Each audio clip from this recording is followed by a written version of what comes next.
ମା ଆମେ ଆଲୋଚନା କରିବା ଚିରନ୍ତନ ବହିର ପୃଷ୍ଠା 93 ବିଷୟବସ୍ତୁ ରହିଛି ଅନ୍ୟମାନେ ତୁମର ଦର୍ପଣର ପାର୍ଟ 2।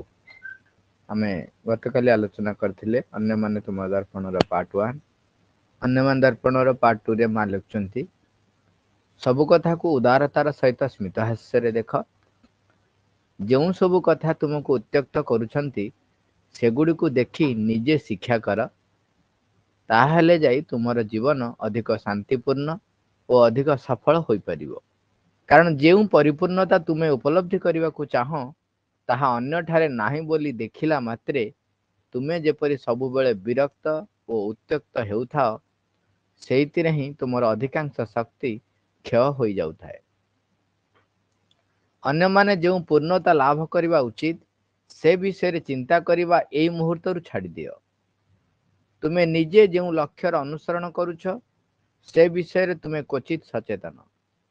ଯଦି ତୁମେ ଏ ବିଷୟରେ ସଚେତନ ହୋଇଥାଅ ତେବେ ତୁମକୁ ଯେଉଁ କାର୍ଯ୍ୟଟି ଦିଆଯାଇଛି ତାହା ଆରମ୍ଭ କରିଦିଅ। ତା ମାନେ ତୁମର କର୍ତ୍ତବ୍ୟ କ'ଣ ତାହା ଉପଲବ୍ଧି କର ଏବଂ ଅନ୍ୟମାନେ କ'ଣ କରୁଛନ୍ତି ସେ ସମ୍ବନ୍ଧେ ଚିନ୍ତା କର ନାହିଁ, କାରଣ ତାହା ତୁମର କାର୍ଯ୍ୟ ନୁହେଁ। ସବୁଠୁ ଭଲ ମନୋଭାବ ହେଲା ସହଜ ଭାବରେ ନିଜକୁ ଏତିକି କୁହ, ଯେଉଁମାନେ ମୋର ଚାରିପଟେ ଅଛନ୍ତି ଏବଂ ମୋ ଚାରିପଟେ ଯେଉଁ ସବୁ ପରିସ୍ଥିତି ରହିଛି, ମୋ ନିକଟରେ ବି ଯେଉଁମାନେ ଅଛନ୍ତି ସେମାନେ ସମସ୍ତେ ମୋ ଆଗରେ ଦର୍ପଣ ପରି ଖଞ୍ଜା ଯାଇଛନ୍ତି। ଦିବ୍ୟ ଚେତନା ସେଗୁଡ଼ିକୁ ମୋର ଉନ୍ନତି ଲାଗି ମୋ ଆଗରେ ଖଞ୍ଜି ରଖିଛନ୍ତି। ସେଥିରେ ମୁଁ ମୋର କି ପ୍ରକାର ଅଗ୍ରଗତି ହେଉଛି ତାହା ଭଲ ଭାବେ ଦେଖିପାରିବି। ଯେଉଁ କଥାଟି ଅନ୍ୟ ଭିତରେ ଦେଖି ମୁଁ ଆଘାତ ପାଉଛି ସେଇ କଥାଟିକୁ ପ୍ରଥମେ ମୁଁ ମୋ ନିଜ ଭିତରେ ହିଁ ସାଧ୍ୟ କରିବି। ଆମେ କାଲି ଆଲୋଚନାରେ ଯାହା କଥା ହେଇଥିଲେ ପାର୍ଟ 1 ରେ ଯେ ଅନ୍ୟମାନଙ୍କର ଯେଉଁ କାର୍ଯ୍ୟ, ଯେଉଁ ଗୁଣାବଳୀ, ଯେଉଁ ପ୍ରକାର ଭାବ ମୋତେ ଆଘାତ ଦଉଛି, ମୁଁ ଅନ୍ୟଠାରେ ଯେଉଁ ପ୍ରକାରର ଦୋଷ ଦେଖି ଆଘାତ ପାଉଛି ତାର କୋଉ ରୂପ ମୋ ନିଜ ଭିତରେ ଅଛି ତାକୁ ଖୋଜିକି ବାହାର କରିବା ଏବଂ ତାକୁ ସଂଶୋଧନ କରିବାକୁ ନେଇ ମାଙ୍କ ପାଖରେ ରଖିବା। ମାଙ୍କ ଆଲୋକରେ, ଦିବ୍ୟ ଆଲୋକରେ, ଚୈତ୍ୟ ଆଲୋକରେ ତାକୁ ରୂପାନ୍ତରିତ କରିବା ପାଇଁ ପ୍ରସ୍ତୁତ ରଖିବା ଏବଂ ନିଜେ ସେଥିପାଇଁ ନିଜକୁ ପ୍ରସ୍ତୁତ ରଖିବା। ତାହେଲେ ଆମେ ଅଗ୍ରଗତିର ପାବଛରେ ଆଗେଇ ଆଗେଇ ଚାଲିବା। ସେ ୱାର୍ଡଟା ବାରମ୍ବାର ମା ଲେଖୁଥିଲେ ଅନ୍ୟମାନଙ୍କ ପାଖରେ ଯେଉଁ ଦୋଷ, ଯେଉଁ ଗୁଣ, ଯେଉଁ ଦୁର୍ବଳତା ଦେଖିକି ତୁମେ ଆଘାତ ପାଉଛ। ଏବଂ ସେଠି ଆମେ ଏ ବିଷୟରେ ବି କଥା ହେଇଥିଲେ ଯେ ଚିହ୍ନିବା, ଦେଖିକରି ଚିହ୍ନି ଯିବା ଏଇଟା ଅଗ୍ରଗତି ପାଇଁ ଆବଶ୍ୟକ, ଏଇଟା ଅଗ୍ରଗତି ପାଇଁ ଆବଶ୍ୟକ ନୁହେଁ।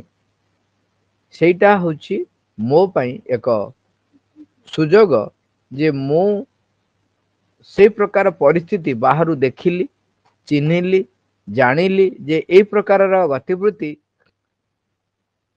ଅଗ୍ରଗତି ପାଇଁ ବିରୋଧ ସୃଷ୍ଟି କରୁଛି, ତେବେ ସେ ପ୍ରକାରର ମୋ ଭିତରେ କିଛି ବି ଯଦି ରହିଛି ତେବେ ତାକୁ ସଂଶୋଧନ କରିବା ପାଇଁ ଚୈତ୍ୟ ଆଲୋକରେ ରଖିଲି। ତାହେଲେ ସେଇ ଘଟଣା ଭଳି ମୋ ଜୀବନରେ ଆଉ ଘଟିବ ନାହିଁ। କିନ୍ତୁ ଅନ୍ୟମାନଙ୍କର କେତେ ଜଣଙ୍କର ଯୋଉ ମିସ୍ ୱାର୍ଡିଂସ୍ ଥାଏ, ଯୋଉମାନେ ଅନ୍ୟମାନଙ୍କୁ ଟାହି ଟାପରା କରିବା ପାଇଁ ହଉ ବା ଦେଖେଇ କହିବା ପାଇଁ ହଉ, ଯୋଉ କୁହନ୍ତି ଯେ ତୁମେ ଯଦି ଅନ୍ୟ କାହାଠାରେ ଗୋଟେ ଭୁଲ ଦେଖୁଛ, ଗୋଟେ ଦୋଷ ଦେଖୁଛ, ତାହେଲେ ସେ ଦୋଷଟି ତୁମ ଭିତରେ ଅଛି ବୋଲି ମା କହିଛନ୍ତି। ସେଟା ସେମାନେ ନିଜର ବାକ୍ୟଟିକୁ ପ୍ରୟୋଗ କରନ୍ତି। ପ୍ରକୃତରେ ମା ସେ କଥା ଏଠି କହୁନାହାନ୍ତି। ମା କହୁଛନ୍ତି ଅନ୍ୟ ମାନଙ୍କର ଦୋଷ ବା ଯୋଉ ଗୁଣ ଗୁଡିକ ତୁମକୁ ଆଘାତ ଦଉଛି। ଅନ୍ୟମାନଙ୍କ ଭିତରେ ଯୋଉ ଦୋଷ ବା ଦୁର୍ବଳତାକୁ ତୁମେ ଚିହ୍ନି ପାରୁଛ, ସେଇ ଦୋଷଟା ତୁମ ଭିତରେ ଅଛି ବୋଲି ମା ଏଠି କହିନାହାନ୍ତି।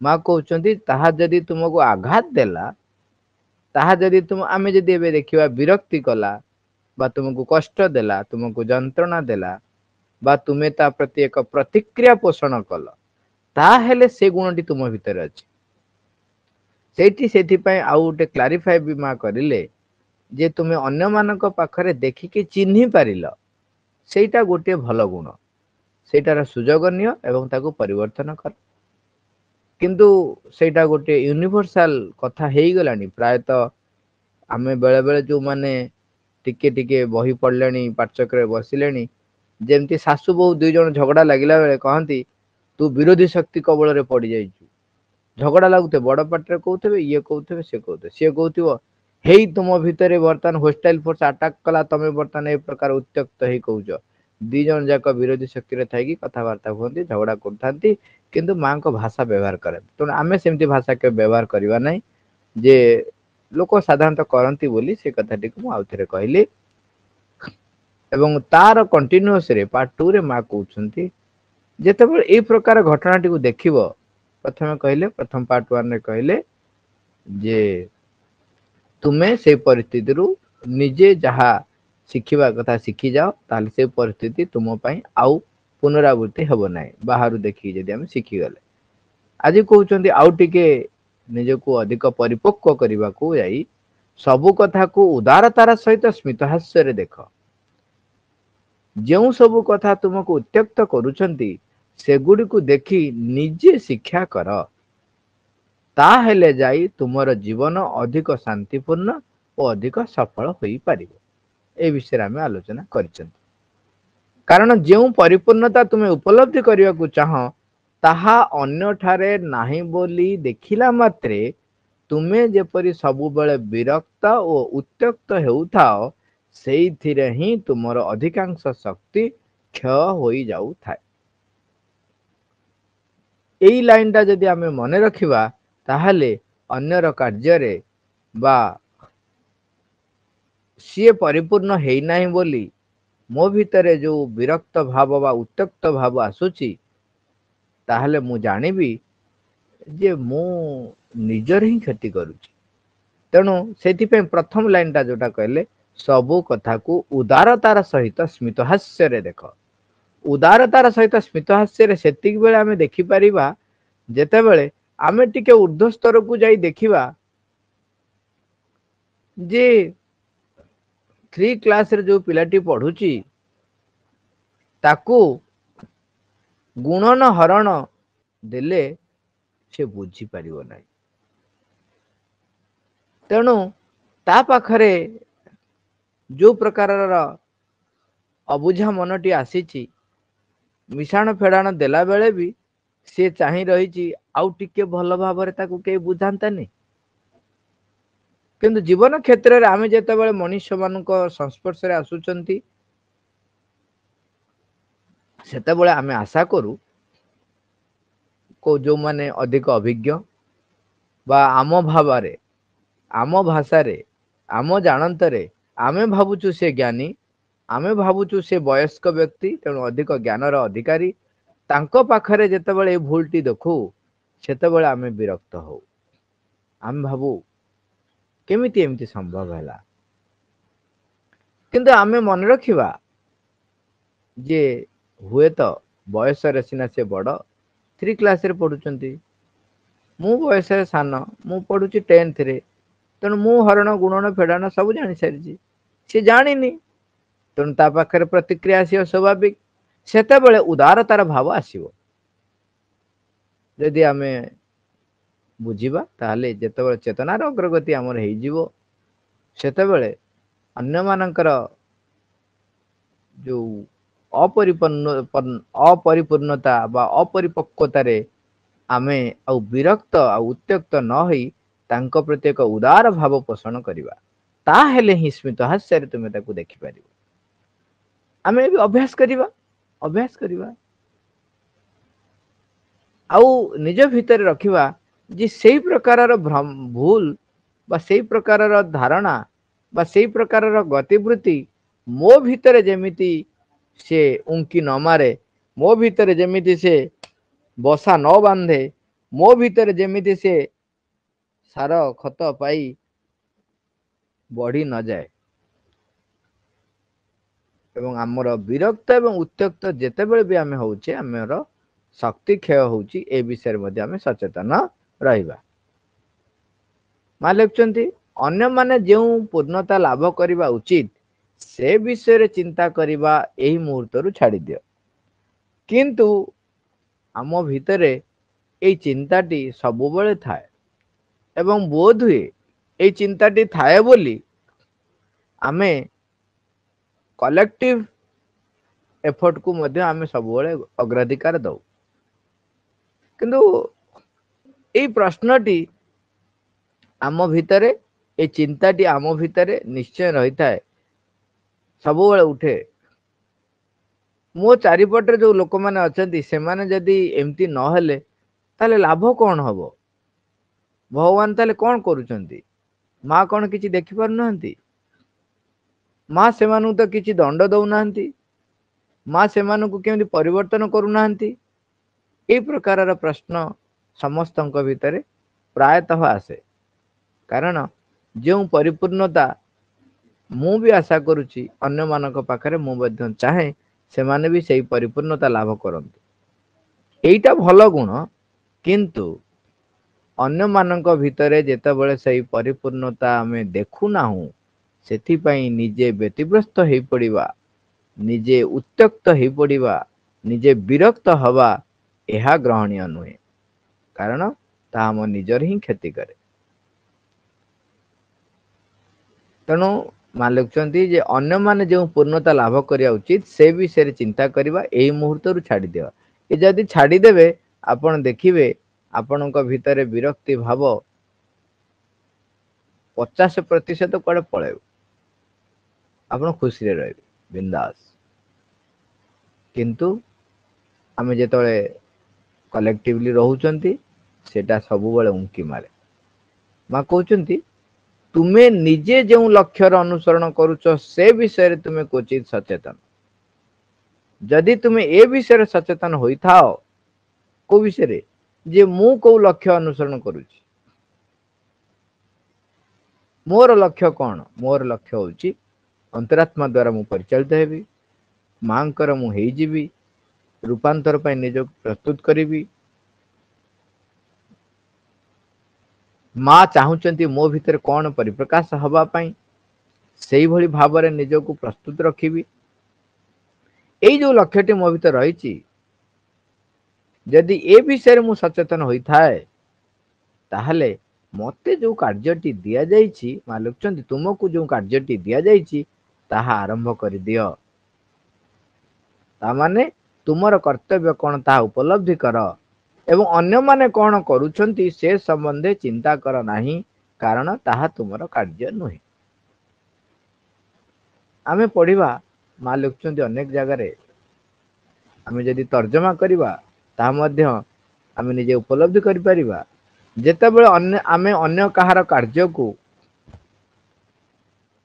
ବିଚାର କରୁଛନ୍ତି, ଚିନ୍ତା କରୁଛନ୍ତି, ଚିନ୍ତା କରୁଛନ୍ତି ମାନେ ଚିନ୍ତା କରି ଚିନ୍ତିତ ହୋଇ ବ୍ୟତିବ୍ୟସ୍ତ ଏବଂ ବିରକ୍ତ ହଉଛନ୍ତି। ଏଇ ୱାର୍ଡ ଟା ତା ପୂର୍ବରୁ ଫାଷ୍ଟ ଆରମ୍ଭରୁ ଥିଲା, ସେଇଟାକୁ ଆମେ ଭୁଲି ଯିବା ନାହିଁ। ଆମେ ଯଦି ବିରକ୍ତ ନ ହଉଛନ୍ତି, ଚିନ୍ତା କରୁଛନ୍ତି ଏବଂ ସେଥିପାଇଁ କଣ କଣ ପଦକ୍ଷେପ ହବ ବା ପ୍ରାର୍ଥନା କରିବାଠୁ ଆରମ୍ଭ କରି ଯାହା ଯାହା କରିବା କଥା କରୁଛନ୍ତି, ତାହେଲେ ଉତ୍ତମ। କାରଣ ପୃଥିବୀ ବିଷୟରେ ଆଜି ପର୍ଯ୍ୟନ୍ତ କେହି ଭାବି ନଥିଲେ। ସମସ୍ତେ ଭାବିଥିଲେ ନିଜେ କେମିତି ଏଇ ଯୋଉ ଅଜ୍ଞାନତା, ଅନ୍ଧକାର, ଏଇ ଯୋଉ ଅପରିପୂର୍ଣ୍ଣତା, ତା ଭିତରେ ପଡି ଯନ୍ତ୍ରଣା ସିକ୍ତ ନ ହୋଇ ଏଥିରୁ ମୁକ୍ତ ହେଇ ସେଇ ସଚିଦାନନ୍ଦ ପରମ ପ୍ରଭୁଙ୍କ ସହିତ ବିଲୀନ ହେଇଯାଇ ଆନନ୍ଦରେ ବସବାସ କରିବା ପାଇଁ ସମସ୍ତେ ଆଜି ପର୍ଯ୍ୟନ୍ତ ଚେଷ୍ଟା କରିଛନ୍ତି ଏବଂ ବ୍ୟକ୍ତିଗତ ଭାବେ ପ୍ରାପ୍ତ ମଧ୍ୟ କରିଛନ୍ତି। ଶ୍ରୀଅରବିନ୍ଦ ଆସିଲେ ଏବଂ ଶ୍ରୀଅରବିନ୍ଦ କହିଲେ ଯେ ସମୟ ଆସି ଯାଇଛି, ଯୋଉ ପରିପୂର୍ଣ୍ଣତା ଟା ଆମେ ଏଇ ପୃଥିବୀକୁ ଛାଡି ବ୍ୟକ୍ତିଗତ ଭାବେ ପ୍ରାପ୍ତ କରୁଥିଲେ, ଏବେ ସମୟ ଆସି ଯାଇଛି ସେଇ ପରିପୂର୍ଣ୍ଣତା ଏଇ ପୃଥିବୀ ମଧ୍ୟରେ ସାମୂହିକ ଭାବେ ପ୍ରାପ୍ତ ହେବ। ଅଜ୍ଞାନତାରୁ ଆମକୁ ମୁକ୍ତି ମିଳିବ, ଅନ୍ଧକାରରୁ ଆମକୁ ମୁକ୍ତି ମିଳିବ, ମୃତ୍ୟୁରୁ ଆମକୁ ମୁକ୍ତି ମିଳିବ ତେଣୁ ସାମूहिକ ଭାବେ ଏଇ ଚିନ୍ତାଟି ସମସ୍ତଙ୍କ ଭିତରେ ନିଶ୍ଚୟ ଥିଲା। ସେଇଥିପାଇଁ ବି ଯୋଉ ବ୍ୟକ୍ତି ଯୋଉ ଶଙ୍କରାଚାର୍ଯ୍ୟ ଉପଲବ୍ଧି କଲେ ଯେ କେବଳ ବ୍ରହ୍ମ ହଉଛନ୍ତି ସତ୍ୟ, ଆଉ ସବୁ ହଉଛି ମିଥ୍ୟା, ଜଗତ ହଉଛି ମିଥ୍ୟା, ସେଇ କଥାକୁ ପ୍ରଚାର କରିବା ପାଇଁ ଜଗତଟା ଯାକ ବୁଲିଲେ। ଆରେ ଯଦି ଜଗତଟା ମିଥ୍ୟା ତାହେଲେ ଜଗତଟା ଯାକ ବୁଲିକି କାହିଁକି ପ୍ରଚାର କରୁଥିଲ?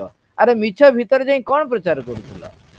କାରଣ ତା ପଶ୍ଚାତରେ ଏଇଟା ହିଁ ରହିଥିଲା। କାହିଁକି ନା ଅଗ୍ରଗତି ଚାଲିଛି, ବିବର୍ତ୍ତନର ପାବଚ୍ଛରେ ଏଇଟା ଚାଲିଛି ଯେ ସମସ୍ତେ ସାମୂହିକ ଭାବେ ଅଜ୍ଞାନତାରୁ ମୁକ୍ତ ହେଇ ଜ୍ଞାନ ଆଡକୁ ଯାତ୍ରା କରିବେ। ତେଣୁ ସେ ଯୋଉ ଉପଲବ୍ଧିଟି କଲେ ବ୍ରହ୍ମ ହଉଛି ସତ୍ୟ, ଆନନ୍ଦ ଏକ ଜାଗାରେ ରହିଛି, ଯୋଉ ଆନନ୍ଦକୁ ଯଦି ପ୍ରାପ୍ତ କରିବାକୁ ଚାହୁଁଛ ତାହେଲେ ଏ ସଂସାରର ମୋହ ତ୍ୟାଗ କର, ସଂସାରରୁ ମୁକ୍ତ ହେଇ ସେଇ ଭଗବତମୟ ଚିନ୍ତାରେ ବିଲୀନ ହେଇଯାଅ, ତାହେଲେ ତମେ ମୁକ୍ତି ପାଇବ। ତେଣୁ ସେତେବେଳେ ଏଇଠି ସମସ୍ତଙ୍କ କଥା ହିଁ ସେ ଚିନ୍ତା କରିଛନ୍ତି। ତେଣୁ ସେ ଦୃଷ୍ଟିକୋଣରୁ ଯେତେବେଳେ ଆମେ ଚେତନାର ଅଗ୍ରଗତି କରି କରି ଯାଉଛେ, ସାମୂହିକ ଭାବରେ ଯେଉଁ କାର୍ଯ୍ୟ ହବ ସେ ବିଷୟରେ ଚିନ୍ତା କରିବା ଯଥାର୍ଥ। ଏବଂ ସେଥିପାଇଁ ମାଙ୍କୁ ପ୍ରାର୍ଥନା କରିବା, ମାଙ୍କ ଶକ୍ତିକୁ ଆହ୍ୱାନ କରିବା, ଇଏ ମଧ୍ୟ ଯଥାର୍ଥ। କିନ୍ତୁ ସେଇ ଚିନ୍ତାରେ ଚିନ୍ତିତ ହେଇ ନିଜେ ବିରକ୍ତ ଉତ୍ତ୍ୟକ୍ତ ହବା ଅର୍ଥ ହଉଛି ନିଜର କ୍ଷତି କରିବା। ତେଣୁ ସେଇଥିପାଇଁ ମା ଲେଖୁଛନ୍ତି, ତୁମର କର୍ତ୍ତବ୍ୟ କଣ ତାହା ଉପଲବ୍ଧି କର, ଅନ୍ୟମାନେ କଣ କରୁଛନ୍ତି ସେ ସମ୍ବନ୍ଧରେ ଚିନ୍ତା କର ନାହିଁ, କାରଣ ତାହା ତୁମର କାର୍ଯ୍ୟ ନୁହେଁ। ଯେତେବେଳେ ଆମେ ବିରକ୍ତ ହଉଛନ୍ତି ବା କାହାକୁ ଦୋଷ ଦଉଛନ୍ତି ବା କାହାକୁ ସମାଲୋଚନା କରୁଛନ୍ତି, ସେତେବେଳେ ଆମେ ଚେତନାରେ ସେଇ ପାବଚ୍ଛରେ ରହିଯାଉଛନ୍ତି, ଅଟକି ଯାଉଛନ୍ତି, ଉର୍ଦ୍ଧ୍ୱକୁ ଆଉ ଯାତ୍ରା କରିପାରୁନାହାନ୍ତି। କହିବାକୁ ଗଲେ ଆମେ ସେଇ ନିମ୍ନ ଚେତନାକୁ ମଧ୍ୟ ଖସି ଯାଉଛନ୍ତି ଯେତେବେଳେ ଅନ୍ୟ କାହାକୁ ଆମେ ସମାଲୋଚନା କରୁଛନ୍ତି। ଏଠି ଆଉ ଗୋଟିଏ ଉପରକୁ ଉଠିତ ମା କହିଲେ ଯେ ତୁମେ ତାଙ୍କ ପାଖରେ ସେ ପରିପୂର୍ଣ୍ଣତା ନ ଦେଖିକି ବିରକ୍ତ ହୁଅ ନାହିଁ, ସେଥିପାଇଁ ଚିନ୍ତା କର ନାହିଁ। ନିଜେ ଯୋଉ ଲକ୍ଷ୍ୟ ନେଇକି ଆସିଛ ସେ ବିଷୟରେ ଅଧିକ ସଚେତନ ହୁଅ ଏବଂ ତୁମର କର୍ତ୍ତବ୍ୟ କଣ ସେ ବିଷୟରେ ତୁମେ ଚିନ୍ତା କର ଏବଂ କାର୍ଯ୍ୟ କର। ଅନ୍ୟମାନେ କଣ କରୁଛନ୍ତି ସେ କାର୍ଯ୍ୟ ତୁମର ନୁହେଁ। ଯଦି ଆମେ ଏଠି ସଂସ୍କୃତରେ ସେ ଶବ୍ଦଟି ଉଚ୍ଚାରଣ କରିବା, ଅପୋଦୀପ ଭବ, ନିଜେ ଦୀପ ଭଳି ପ୍ରଜ୍ୱଳିତ ହେଇଯାଅ, ନିଜେ ଆଲୋକିତ ହେଇଯାଅ। ତେଣୁ ସବୁଠାରୁ ଭଲ ମନୋଭାବ ହେଲା ସହଜ ଭାବରେ ନିଜକୁ ଏତିକି କୁହ, ଯେଉଁମାନେ ମୋର ଚାରିପଟେ ଅଛନ୍ତି ଏବଂ ମୋ ଚାରିପଟେ ଯେଉଁ ସବୁ ପରିସ୍ଥିତି ରହିଛି, ମୋ ନିକଟରେ ବି ଯେଉଁମାନେ ଅଛନ୍ତି, ସେମାନେ ସମସ୍ତେ ମୋ ଆଗରେ ଦର୍ପଣ ପରି ଖଞ୍ଜା ଯାଇଛନ୍ତି। ଏଇ ପୃଥିବୀ ପୃଷ୍ଠରେ ଯଦି ଦେଖିବେ, ଯେତେବେଳେ ଶରୀର ପୃଥିବୀ ଭୌତିକ ଜଗତରେ ରୂପାନ୍ତର ହେଇଛି, ଜଡ ପ୍ରସ୍ତୁତ ହେଇଛି, ପ୍ରାଣ ପ୍ରସ୍ତୁତ ହେଇଛି, ମନ ପ୍ରସ୍ତୁତ ହେଇଛି, ବିବିଧ ଭାବରେ ପ୍ରସ୍ତୁତ ହେଇଛି। ପ୍ରତ୍ୟେକର ବ୍ୟକ୍ତି, ପ୍ରତ୍ୟେକ ଜୀବ ସିଏ ଗୋଟିଏ ଗୋଟିଏ ବିଭାବକୁ ପରିପ୍ରକାଶ କରୁଛି। ତେଣୁ ମୋ ଚତୁଃପାର୍ଶ୍ଵରେ ଯେତେ ଜଣ ବି ଅଛନ୍ତି ସମସ୍ତେ ଭିନ୍ନ ଭିନ୍ନ ସ୍ଥାନରେ ଭିନ୍ନ ଭିନ୍ନ ଚେତନାର ସ୍ଥିତିରେ ଅଛନ୍ତି ଏବଂ ସେଉଠୁ ସିଏ ପରିପ୍ରକାଶ କରୁଛନ୍ତି ନିଜକୁ। ତେଣୁ ମୋ ପାଇଁ ଯଦି ମୁଁ ଅନ୍ତରାତ୍ମା ଦ୍ଵାରା ପରିଚାଳିତ ହବା ପାଇଁ ପ୍ରସ୍ତୁତ ହଉଛି, ତେବେ ମୋ ପାଇଁ ଏହା ଏକ ସୁଯୋଗ ଯେ ମୋ ଚାରିପଟେ କେତେ ପ୍ରକାର ପରିସ୍ଥିତି ମତେ ଦେଖେଇ ଦିଆଯାଉଛି, କେତେ ପ୍ରକାରର ମନର ସ୍ଥିତି ରହିଛି।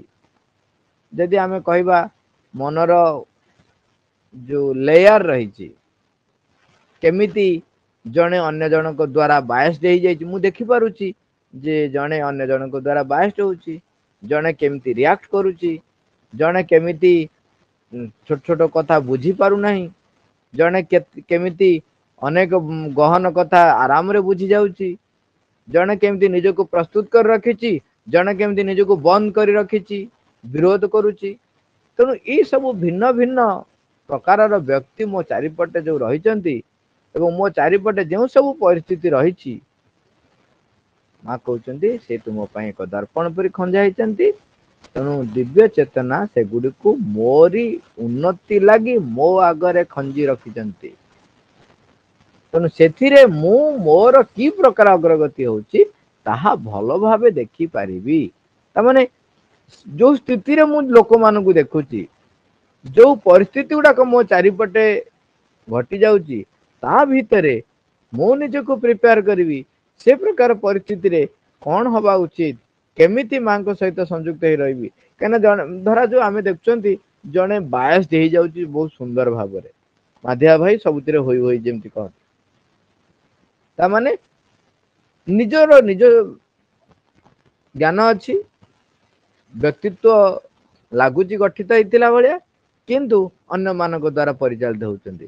ତାହେଲେ ସେଠି ମୁଁ ଦେଖିବି କୋଉ ଗୁଣଟି ତାଙ୍କ ଭିତରେ ରହିଛି ଯୋଉଟା ଯୋଗୁ ତାଙ୍କର ଜ୍ଞାନ କୁଆଡେ ପଳେଇ ଯାଉଛି, ସିଏ ଅନ୍ୟ ଜଣଙ୍କ ଦ୍ଵାରା ପରିଚାଳିତ ହଉଛନ୍ତି। ତାହେଲେ ମୋ ଭିତରେ ସେଇ ପ୍ରକାରର ଭାବ, ସେଇ ପ୍ରକାରର ଗୁଣାବଳୀ, ପ୍ରବୃତ୍ତି, ପ୍ରକୃତି ଯୋଉଟା ରହିଛି ତାକୁ ଧରିକି ନେଇକି ଚୈତ୍ୟ ଆଲୋକ ଆଗରେ ରଖିଦେବି ଏବଂ ସେ ରୂପାନ୍ତରିତ ହେଇଯିବ। ସେଥିପାଇଁ ସେ ଲାଇନ ଟା ଲେଖୁଛନ୍ତି, ଯାହା ମୋ ଚତୁଃପାର୍ଶ୍ବରେ ଘଟୁଛି, ମୋ ଚାରିପଟେ ଯୋଉମାନେ ଅଛନ୍ତି ସେମାନେ ଦର୍ପଣ ପରି ଖଞ୍ଜା ହେଇଛନ୍ତି। ଯେଉଁ କଥାଟି ଅନ୍ୟ ଭିତରେ ଦେଖି ମୁଁ ଆଘାତ ପାଉଛି, ଯେଉଁ କଥାଟି ଅନ୍ୟ ଭିତରେ ଦେଖି ମୁଁ ଆଘାତ ପାଉଛି, ସେଇ କଥାଟିକୁ ପ୍ରଥମେ ମୁଁ ମୋ ନିଜ ଭିତରେ ହିଁ ସାଧ୍ୟ କରିବି। ଏଇ ସଂକଳ୍ପ ନିଜକୁ କରିବାକୁ ପଡିବ। ଏଇଟା ହଉଛି ନିଜ ପାଇଁ ଏକ ବିରାଟ ସୁଯୋଗ ଯେ ମୋ ଚାରିପଟେ ଯୋଉମାନେ ଅଛନ୍ତି ସେମାନେ ମତେ ଦେଖେଇ ଦଉଛନ୍ତି କେତେ ପ୍ରକାରର ଇଏ ସ୍ଥିତି ରହିଛି। ଇଏ ଭଗବାନଙ୍କର ଏଇ ଯୋଉ ବିଚିତ୍ରମୟ ସୃଷ୍ଟିରେ କେତେ ବିଚିତ୍ର ଭାବରେ, କେତେ ବିଚିତ୍ରମୟ ବ୍ୟକ୍ତି ମାନେ ଅଛନ୍ତି ଏବଂ ପ୍ରତ୍ୟେକ ମୁହୂର୍ତ୍ତରେ କେତେ ଭିନ୍ନ ଭିନ୍ନ ଭାବରେ ନିଜର ରଙ୍ଗ ବଦଳେଇ ପାରନ୍ତି, ନାଚନ୍ତି ସବୁ କଣ୍ଢେଇ ଭଳିଆ ଭିନ୍ନ ଭିନ୍ନ ଶକ୍ତି କବଳରେ ପଡି ନାଚୁଛନ୍ତି। ତେଣୁ ମୋର ଏକ ସୁଯୋଗ ମୋ ପାଇଁ ଯେ ସେଇ ଶକ୍ତି କେମିତି ଆସି ତାଙ୍କୁ ଅଧିକାର କରିଛି, ତାଙ୍କୁ ଅଧିକୃତ କରିଛି, ମତେ ଯେମିତି ସେ ଅଧିକୃତ ନ କରୁ। ମତେ ଯଦି ଆଘାତ ପାଉଛି, ମତେ କଷ୍ଟ ଲାଗୁଛି, ମୁଁ ଦେଖୁଛି ବିରକ୍ତ ହଉଛି, ଏମିତି କେମିତି ହଉଛି, ତାମାନେ ସେଇ ଯୋଉ କେଁଟି ନା, ସେଇ ଯୋଉ ଗୁଣଟି ନା ମୋ ଭିତରେ ଦେଖିବାକୁ ପଡିବ। ସେଥିପାଇଁ ବେଳେ ବେଳେ ଦେଖିବେ, ଆପଣ ଯଦି ଭାବିବେ ସେ ଲୋକଟା ଏମିତି କଲା ଭଲ କଲାନି, ଯଦି ମୁଁ ତା ଜାଗାରେ ହେଇଥାନ୍ତି ଏମିତି କଣ କରିବା କଥା, ଏମିତି କରିବା କଥା ନା ଆଉ। ତାର ଅର୍ଥ ଆପଣ ମନେ ରଖନ୍ତୁ, ଆପଣ ନିଜ ପାଇଁ ସେଇ ପ୍ରକାରର ପରିସ୍ଥିତିଟିଏ ତିଆରି କରିବା ପାଇଁ ଏକ ଆଶା ରଖିଦେଲେ, ଛାଡିଦେଲେ। ତେଣୁ ଆପଣଙ୍କ ଜୀବନରେ ସେଇ ପରିସ୍ଥିତି, ସେଇଭଳିଆ ପରିସ୍ଥିତି ନିଶ୍ଚୟ ଆସିବ। ଆପଣ ସେଇ ପ୍ରକାର ପରିସ୍ଥିତିକୁ ସାମ୍ନା ହେବାକୁ ନିଶ୍ଚୟ ପଡିବ। ତେଣୁ ସାବଧାନ ରହିବା। ଆମେ ଅନ୍ୟ କାହାକୁ ଦେଖି କୌଣସି ପ୍ରକାରର ଯେମିତି ନିଜେ ଆଘାତ ନ ହୁଅନ୍ତି, ନିଜେ ବିରକ୍ତ ନ ହୁଅନ୍ତି। ନିଜେ ଆଘାତ ହବା, ନିଜେ ବିରକ୍ତ ହବା ନିଜର କ୍ଷତି ସାଧନ କରିବା ସହିତ ସମାନ। ତେଣୁ ମୁଁ ଚେଷ୍ଟା କରିବି ମୋ ନିଜ ଭିତରେ ସେଇ ଗୁଣ ଗୁଡିକୁ, ସେଇ ପ୍ରବୃତ୍ତି ଗୁଡିକୁ କିପରି ମାଙ୍କ ପାଖରେ ଚୈତ୍ୟ ଆଲୋକ ଆଗରେ ରଖିବି ଏବଂ ତା ଉପରେ ବିଜୟ ହାସଲ କରିବି। ମାଙ୍କର ହେଇଛି ଆମେ ନାମଜପ ସହିତ ସାରିବା, ମାଙ୍କୁ ଆହ୍ୱାନ କରିବା।